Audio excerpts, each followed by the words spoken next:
عزیزان گرامی قدر، مہمان کی عزت اور اکرام اور مہمان کے آداب کے بارے میں پیغمبر گرامی نے ارشاد فرمایا کہ جب تمہارے گھر کوئی مہمان آئے تو اسے اپنے گھر کی بہترین جگہ پر اس کو بیٹھنے کو کہا جائے، اور مہمان دراصل تمہارے لیے حاکم اور تم اس کے محکوم ہو، اور جب دسترخوان سجایا جائے تو اس دسترخوان پر پہلے میزبان ابتدا کرے، اور جب تک مہمان کھانا کھاتا رہے اس وقت تک میزبان کے لیے ضروری ہے، آداب میزبانی یہ ہے کہ وہ دسترخوان سے کھانے سے اپنے ہاتھ کو نہ کھینچے۔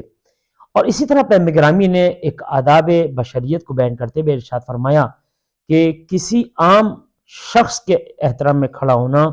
کراہت ہے، یعنی اگر کسی انسان کے لیے کھڑا ہونا احترام میں تو یہ دیکھو کہ اس میں تقوی، پرہیزگاری یا وہ کتنا صاحب علم ہے، اس کی مناسبت سے اس کے احترام میں کھڑا ہوا جائے گا۔ یعنی پیغمبر بتانا یہ چاہتے ہیں کہ آنے والا اگر دنیا دار ہے اور اس کے احترام میں اگر انسان کھڑا ہو رہا ہے تو یہ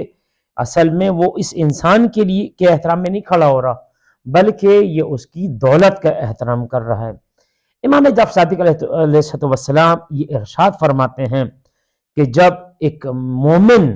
کسی کے مہمان بن کر جائے تو وہ اس میزبان کے لیے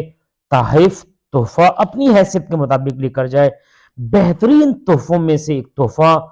پھول اور دوسرا خوشبو بیان کیا گیا ہے کہ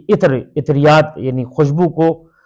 جس طرح ہمارے یہاں پرفیوم ہے، پرفیوم کو میزبان کی خدمت پیش کیا جائے۔ کیوں؟ اس لیے کہ جب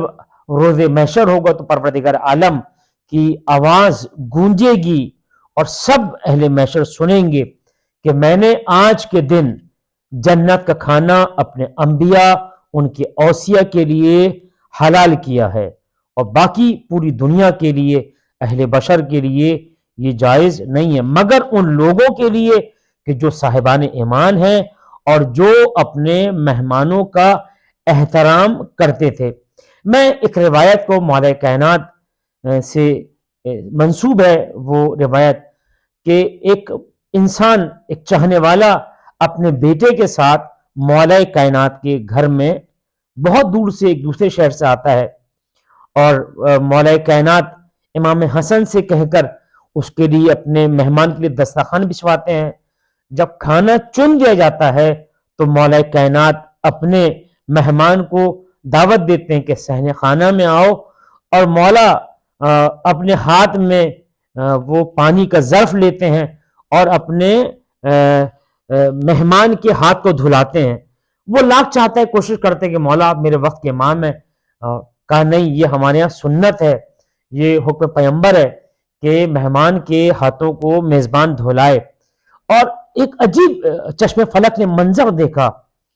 کہ ایک مرتبہ اس کا بیٹا بھی، جو مہمان کا بیٹا ساتھ ہے تو وہ یہ منظر دیکھ رہا تھا۔ ایک مرتبہ مولا کائنات نے اپنے بیٹے امام حسن کو آواز دی، اے حسن بیٹا آگے بڑھو اور اس کے بیٹے کا ہاتھ تم دھلاؤ۔ جب کھانا لگا اور جب یہ مہمان دسترخوان پر بیٹھے تو روایت کے جملے ہیں کہ مولا کائنات نے اس کے بیٹے کی طرف رخ کر کے کہا کہ علی کو کوئی شرم نہیں تھی، علی کو کوئی حیا محسوس نہیں ہو رہی تھی، جس طرح علی نے تیرے بابا کے ہاتھ دھلائے، علی تیرے بھی ہاتھ دھلا سکتا تھا، لیکن مجھے گوارا نہ ہوا کہ جو مقام، جو فضیلت تیرا باپ محسوس کر رہا تھا، میں نہیں چاہتا تھا کہ اس فضیلت میں تجھے شریک کروں، اس لیے علی نے تیرے ہاتھ نہیں دھلائے بلکہ میرے بیٹے نے تیرے ہاتھ دھلائے۔